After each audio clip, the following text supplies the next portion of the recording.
Hello everybody. So for this activity, you're given this challenge where you need to figure out how many M&Ms are in a gigantic bag of M&Ms. And you're supposed to come up with 4 different ways. I don't have a gigantic bag of M&Ms, but I do have a bag of popping corn, which I prefer to M&Ms myself anyway. And you're supposed to realize that you have some things that you could use possibly to help you figure out how many are in the bag. So I've got a ruler, I've got a big beaker, I've got a graduated cylinder, I've got a scale to measure mass. So see if you can come up with 4 unique ways to figure it out. Pause the video and I'll come back and tell you about 4 that I came up with. Okay, I came up with a few options here. So I was thinking we could count the kernels per centimeter. So I could measure and count the kernels per centimeter and then use the dimensions of the bag to figure out how many total kernels. Or I could count the number in 1 milliliter using my graduated cylinder, and then also measure the volume of all the kernels in the bag using my beaker and figure it out that way. Or maybe I could estimate the volume of 1 kernel just using some geometry, and then the volume of the whole bag and divide.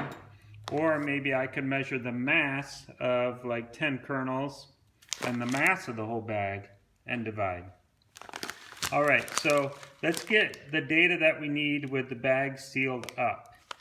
So the first one, I can do the whole thing with the bag sealed up. So kernels per centimeter, it looks like there's like 2 depending on how they're oriented.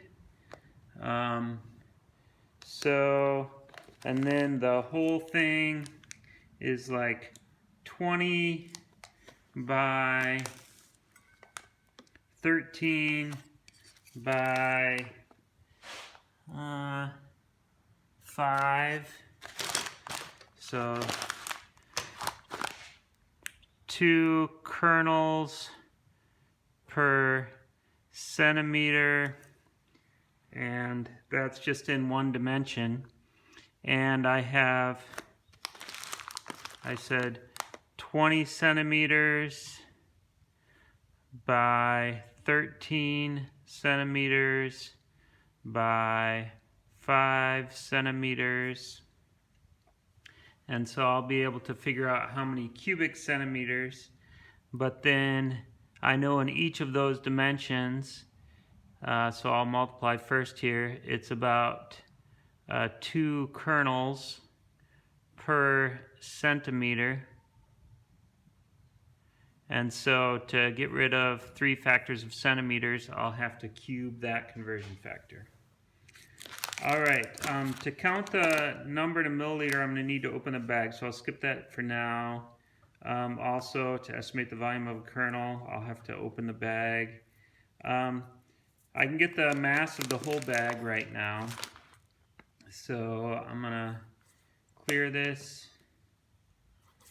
over here. And then put the whole bag on there, and that's 930.24 grams.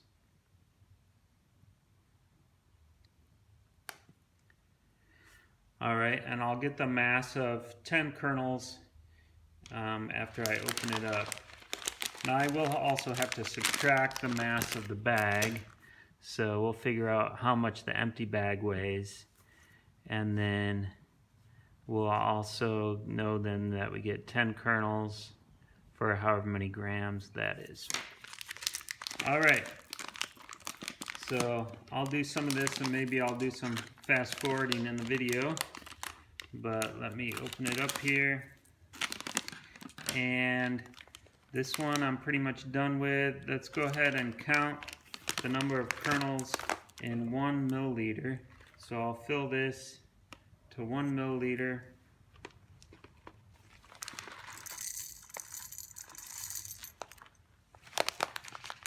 Okay, I got more than a milliliter in there.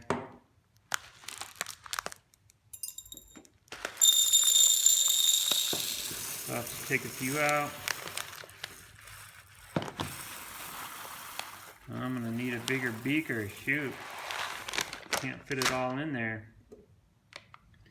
It's okay, that's, I don't want to count all of these for 10 milliliters. Maybe I can get this down to 1 milliliter.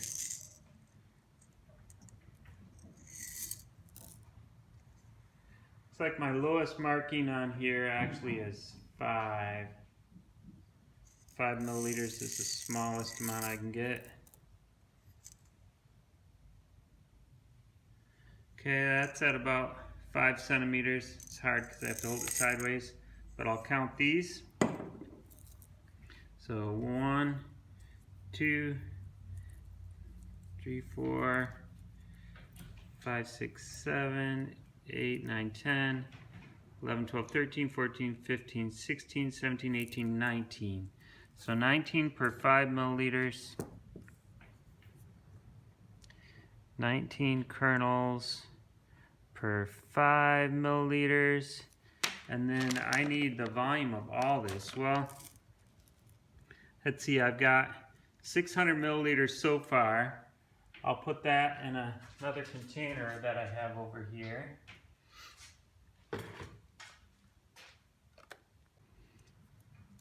Alright, we'll dump that out and then see how many more milliliters we got here. Oh, one escaped. Looks like we got about another 360 milliliters. So we got about 960 milliliters.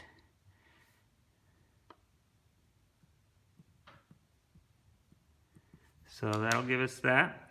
All right, number 3 was estimate the volume of 1 kernel. So if the kernels aren't exactly spherical, but we did say it's about a 1/2 centimeter for 1 dimension.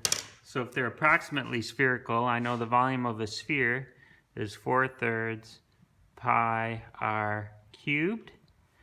So that would be 4/3 pi.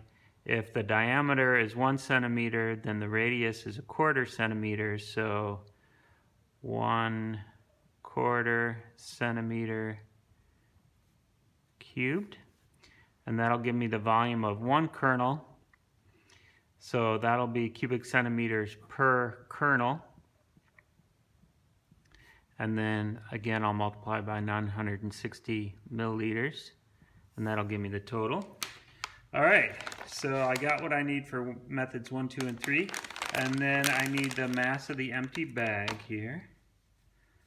That's 7.89 grams.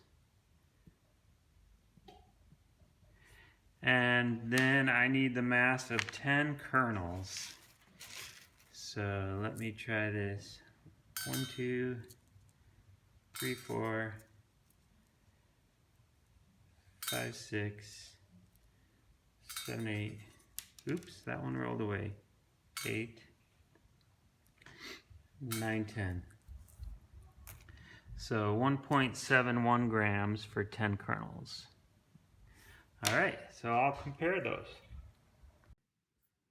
Okay, everybody, let's talk through what we've got here. So I've cranked through some of the calculations. So here we had the dimensions of the bag times 2 kernels per linear centimeter. So that comes out to 10,400 kernels. I counted in the milliliter and then the volume of the whole bag.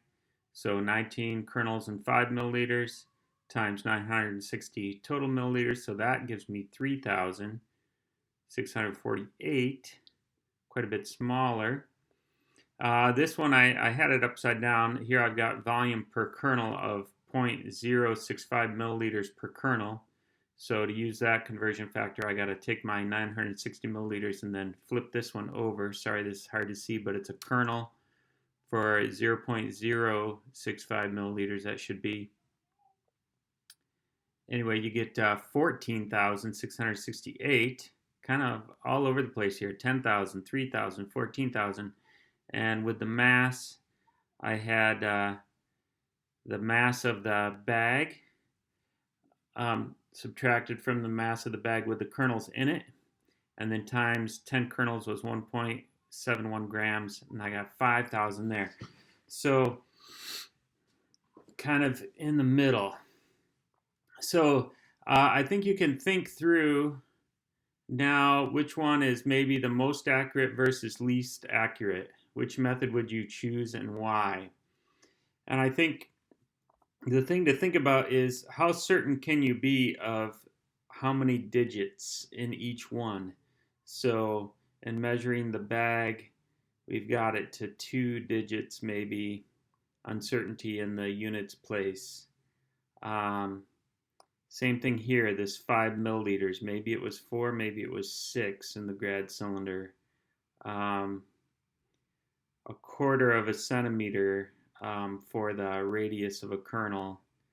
Maybe I've got 1 or 2 significant figures here. And then with the masses, here I've got 3. So when I do this subtraction, I've got 3, and here I've got 3. So think about how many significant digits you have and what that says about which one is going to be the most accurate. And I think then it kind of gives it away here. The conclusion you're going to come to is that the weighing procedure using mass ends up being much more accurate than using volume. Okay. Think about why, and this is why then as chemists we use something called Avogadro's number, which relates to the number of particles in a given mass. And we don't use volume when we're measuring out things typically, but we use mass. Mass is much more accurate. And it works well because then it doesn't matter what density you have, for what form the substance is in, etc. So here, for example, just to introduce Avogadro's number. By definition, the number of atoms present in 1 mole of carbon is Avogadro's number of atoms. Avogadro's number is 6.022 times 10 to the 23rd, which seems like a very strange number, but the reason why we chose that number is because 1 mole of carbon atoms weighs 12 grams. Now it's a little bit higher than 12 even because we have different isotopes, but the most common isotope you might remember is carbon 12. I've got a periodic table down here. So carbon has 6 protons. Then if you also have 6 neutrons, then that is actually exactly 12 grams for a mole of carbon. So that's how we define Avogadro's number. When you have 12 grams of carbon, it gives you this many atoms of carbon. And so the average, because of the other isotopes, is a little bit higher, but the weight, the molar mass of any element is recorded in grams per mole. So to understand this a little bit more, let's look at these conceptual questions. So how many animals are in a dozen animals? 12. Which represents more animals, a dozen elephants or a dozen cats? Well, they're both 12, right? So they're both the same. Which weighs more, a dozen elephants or a dozen cats? They weigh the same, right? No, obviously not. A dozen elephants weighs more because each elephant is heavier. How many elephants are in a mole of elephants? Well, it doesn't matter that it's elephants. It's still 6.022 times 10 to the 23rd because a mole is Avogadro's number. A mole of things is Avogadro's number of things. Which represents more animals, a mole of elephants or a mole of cats? Same. Which weighs more, a mole of elephants or a mole of cats? And the mole of elephants, because again, each elephant is heavier. So the connection we're trying to make here is a dozen things is always 12 things. It doesn't matter how heavy they are. And so a mole of things is always 6.02 times 10 to the 23rd things. It doesn't matter what they are or how heavy they are. A mole of carbon is that many atoms and it weighs that much. A mole of sodium will be that same number of atoms. But the weight will be different because sodium is different from carbon. And to figure that out, you have to go to the periodic table. And it's a little bit hard to see here, but the number is 22.99. So we would put that in there. That's how many grams are in a mole of sodium. Similarly for copper, it's still going to be 6.02 times 10 to the 23rd. But then you have to look up copper, and it's 63.55. So that's how many grams. A mole of water would still be Avogadro's number of molecules now. Okay, we're not talking about atoms anymore, we're talking about molecules. But as far as mass goes, now it's H2O, so we'd have to add up 2 times the hydrogen, so 2 times 1.008, and 1 times oxygen. Oxygen is 16.00. So that ends up being 18.016 grams per mole. All right, well, that's as much as I'm going to tell you. See if you can do these practice problems, and then we'll call it a day, and I'll see you Monday.